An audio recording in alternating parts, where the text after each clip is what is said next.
يعدلون.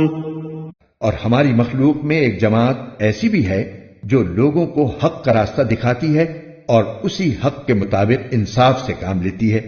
والذين كذبوا بآياتنا سنستدرجهم من حيث لا يعلمون. اور جن لوگوں نے ہماری آیتوں کو جھٹلایا ہے انہیں ہم اس طرح دھیرے دھیرے پکڑ میں لیں گے کہ انہیں پتہ بھی نہیں چلے گا. وَأُمْلِي لَهُمْ إِنَّ كَيْدِي مَتِينٌ. اور میں ان کو ڈھیل دیتا ہوں، یقین جانو کہ میری خفیہ تدبیر بڑی مضبوط ہے. أَوَلَمْ يَتَفَكَّرُوا مَا بِصَاحِبِهِم مِّن جِنَّةٍ إِنْ هُوَ إِلَّا نَذِيرٌ مُبِينٌ. بھلا کیا ان لوگوں نے سوچا نہیں کہ یہ صاحب جن سے ان کا سابقہ ہے یعنی حضرت صلی اللہ علیہ وآلہ وسلم، ان میں جنون کا کوئی شائبہ نہیں ہے، وہ کچھ اور نہیں بلکہ صاف صاف طریقے سے لوگوں کو متنبہ کرنے والے ہیں. أَوَلَمْ يَنظُرُوا فِي مَلَكُوتِ السَّمَاوَاتِ وَالْأَرْضِ وَمَا خَلَقَ اللَّهُ مِن شَيْءٍ وَأَنْ عَسَىٰ أَن يَكُونَ قَدِ اقْتَرَبَ أَجَلُهُمْ فَبِأَيِّ حَدِيثٍ بَعْدَهُ يُؤْمِنُونَ. اور کیا ان لوگوں نے آسمانوں اور زمین کی سلطنت پر اور اللہ نے جو جو چیزیں پیدا کی ہیں ان پر غور نہیں کیا اور یہ نہیں سوچا کہ شاید ان کا مقررہ وقت قریب ہی آ پہنچا ہو؟ اب اس کے بعد آخر وہ کون سی بات ہے جس پر یہ ایمان لائیں گے؟ من يضلل الله فلا هادي له ويذرهم في طغيانهم يعمهون. جس کو اللہ گمراہ رکھے اس کو کوئی ہدایت نہیں دے سکتا، اور ایسے لوگوں کو اللہ بے یار و مددگار چھوڑ دیتا ہے کہ وہ اپنی سرکشی میں بھٹکتے پھریں.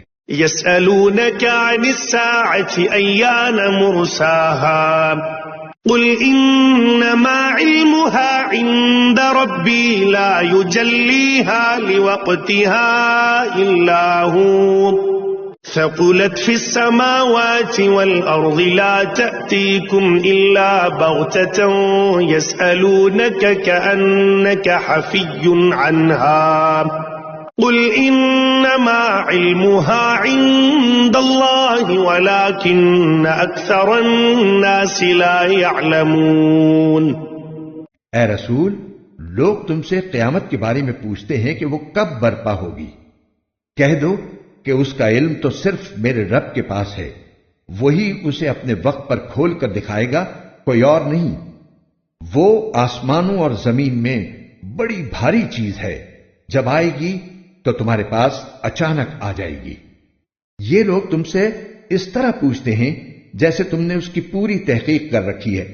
کہہ دو کہ اس کا علم صرف اللہ کے پاس ہے، لیکن اکثر لوگ اس بات کو نہیں جانتے. قل لا أملك لنفسي نفعا ولا ضرا إلا ما شاء الله ولو كنت أعلم الغيب لاستكثرت من الخير وما مسني السوء إن أنا إلا نذير وبشير لقوم يؤمنون. کہو کہ جب تک اللہ نہ چاہے میں خود اپنے آپ کو بھی کوئی نفع یا نقصان پہنچانے کا اختیار نہیں رکھتا، اور اگر مجھے غیب کا علم ہوتا تو میں اچھی اچھی چیزیں خوب جمع کرتا اور مجھے کبھی کوئی تکلیف ہی نہ پہنچتی. میں تو بس ایک ہوشیار کرنے والا اور خوشخبری سنانے والا ہوں ان لوگوں کے لیے جو میری بات مانے. هو الذي خلقكم من نفس واحدة وجعل منها زوجها ليسكن إليها فلما تغشاها حملت حملا خفيفا فمرت به فلما أثقلت دعوا الله ربهما لئن آتيتنا صالحا لنكونن من الشاكرين. اللہ وہ ہے جس نے تمہیں ایک جان سے پیدا کیا اور اسی سے اس کی بیوی بنائی تاکہ وہ اس کے پاس آ کر تسکین حاصل کرے. پھر جب مرد نے عورت کو ڈھانک لیا تو عورت نے حمل کا ایک ہلکا سا بوجھ اٹھا لیا جسے لے کر وہ چلتی پھرتی رہی۔ پھر جب وہ بوجھل ہو گئی تو دونوں میاں بیوی نے اللہ سے دعا کی کہ اگر تو نے ہمیں تندرست اولاد دی تو ہم ضرور بالضرور تیرا شکر ادا کریں گے۔ فلما آتاهما صالحا جعلا له شركاء فيما آتاهما فتعالى الله عما يشركون۔ لیکن جب اللہ نے ان کو ایک تندرست بچہ دے دیا تو ان دونوں نے اللہ کی عطا کی ہوئی نعمت میں اللہ کے ساتھ دوسروں کو شریک ٹھہرانا شروع کر دیا، حالانکہ اللہ ان کی مشرکانہ باتوں سے کہیں بلند اور برتر ہے۔